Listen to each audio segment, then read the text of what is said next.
All right, next up, Shedeur Sanders. So, Mike, I'll ask you this. Would Shedeur have been a first-round pick had he come out last year? I don't think so. All the talk about his father saying he would have been number 2, so he wouldn't come back. No, he wasn't going to be number 2 either. He wasn't going to be any of those, I think, top 5. But I think there's a lot to like still. I think the potential, you see it on tape again and again. His late season tape was bad. I mean, there's no real sugarcoating it. I think he Can I ask you a couple questions about that? And went down. Yeah. I don't want to defend Shedeur Sanders. He doesn't need me to defend him. How bad was that offensive line?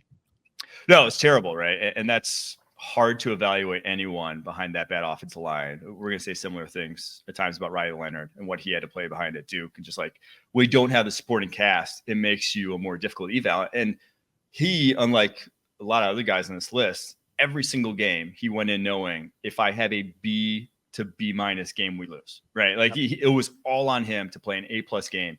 And so that kind of pressure, it sucks that he crumbled under it at times, especially later in the season, but it's something that just, we never got to see other guys even have, unfortunately, some guys on this list. So I do think that's only going to help him in his evaluation, only going to help him as a quarterback going forward, that he had to deal with that. And hopefully they do improve that offensive line this fall. But yeah, I my favorite thing about him is his footwork and consistency in that regard. Like, he gets to a second and third read, his feet match his eyes consistently, and he's ready to throw when that's the case. He scrambles to throw, he doesn't scramble to run, and he's a plus athlete. Obviously, he's Deion Sanders' kid. That's a given. So a lot to like just from a physical perspective and from a technical perspective, but the sacks, the negative plays in that regard, he extended a little too often for my liking last season.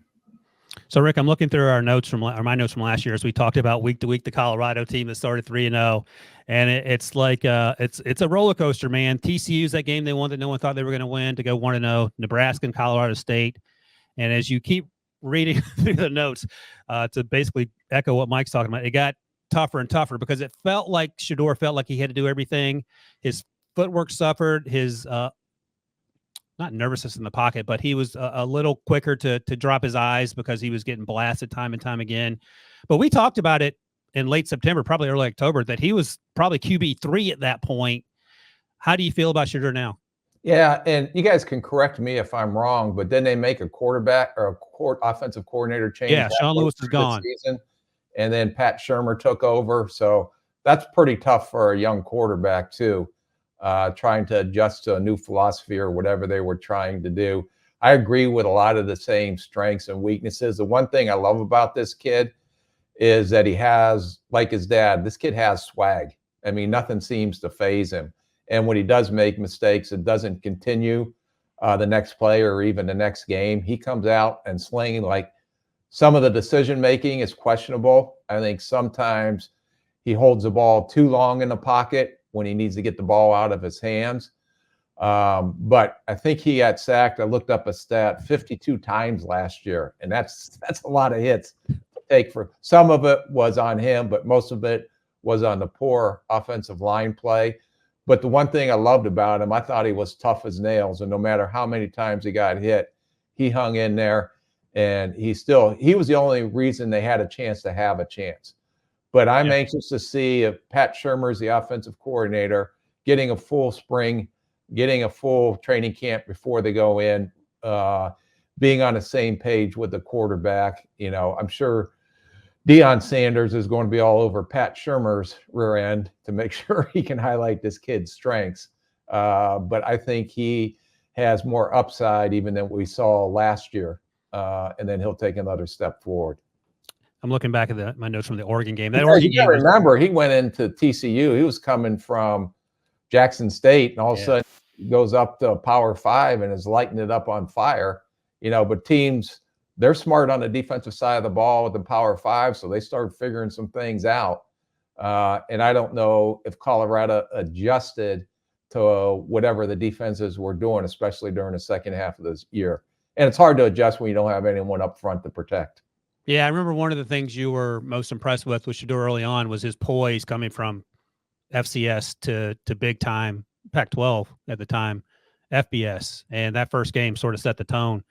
And then that Oregon game, look at my notes from late September, and that's when That's when things changed. They ran into Mike Renner's Bo Nix, and that was a wrap. Here's my first things I wrote about that game. Shedeur spent much of the afternoon running for his life. He was sacked 7 times, and his offensive line was overwhelmed from start to finish. Like it's hard to play like that. And their offensive line is supposed to be better. We'll see what happens in terms of the portal and all that other stuff. But Rick, I'll let you start here. Draft range and comp.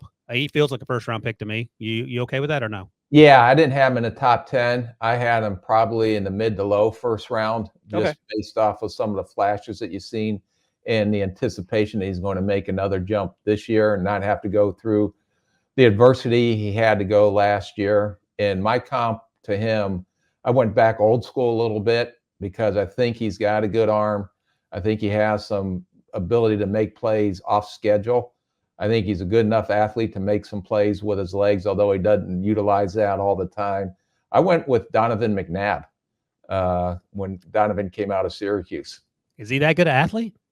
I think he's a better athlete than what he shows on tape. I really do. I was impressed with what he was able to do with his legs. I didn't see that at Jackson State. Donovan McNabb's rich, but this is summertime, Rick, and you like to give him the benefit of the doubt. First round? Yeah. Yeah, I said, if you're not listening to me, then here we go. Here we go, Mike. Okay, wait. I got to count to 10. Yeah, count to 10. Give us your squeeze ball. You got your squeeze ball? I have my squeeze ball right here, and I'm starting to squeeze it every time.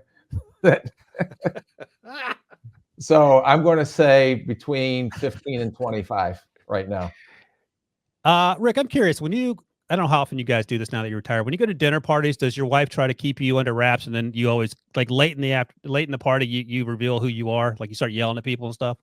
Now, it's sometimes the servers though will not get my sense of humor initially. I can see that. I could 100% see that. All right, Mike. Now that you're getting a glimpse into my world, who you got?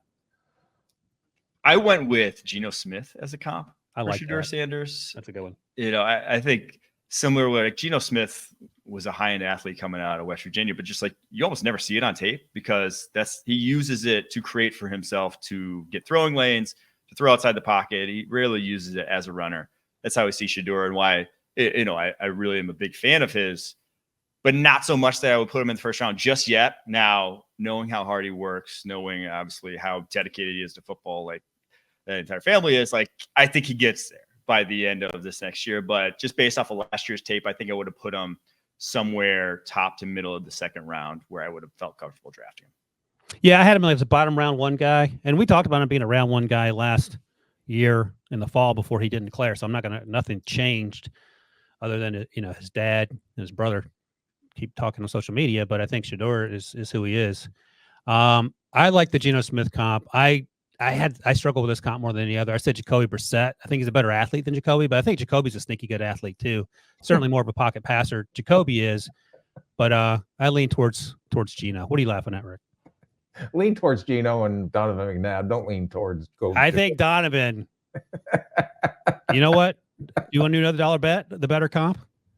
Yeah. Put it out there. We do these dollar bets on the show, Mike.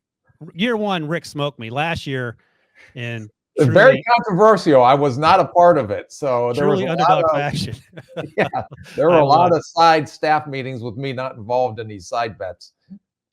So, producer Harry, this is going to require you to put up a poll on YouTube, so hopefully you can do that. But let's do a dollar bet intro here.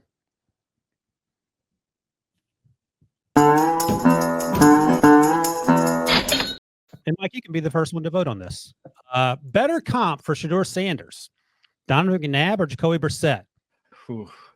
I don't know if I love either, but the fact that I have Jacoby Brissett actually for a comp later on here makes me, and it's a guy who's vastly different from Shedeur Sanders, makes me lean the Donovan McNabb route. Yeah, I see who you have for Jacoby Brissett, and I receive your F- and give it right back to you for your Jacoby Brissett comp later in the show. All right, so that's one for Rick. We'll see how this goes. We'll put that'll be a dollar bet. Producer Harry put that on the YouTube poll. Vote for me. I need the vote.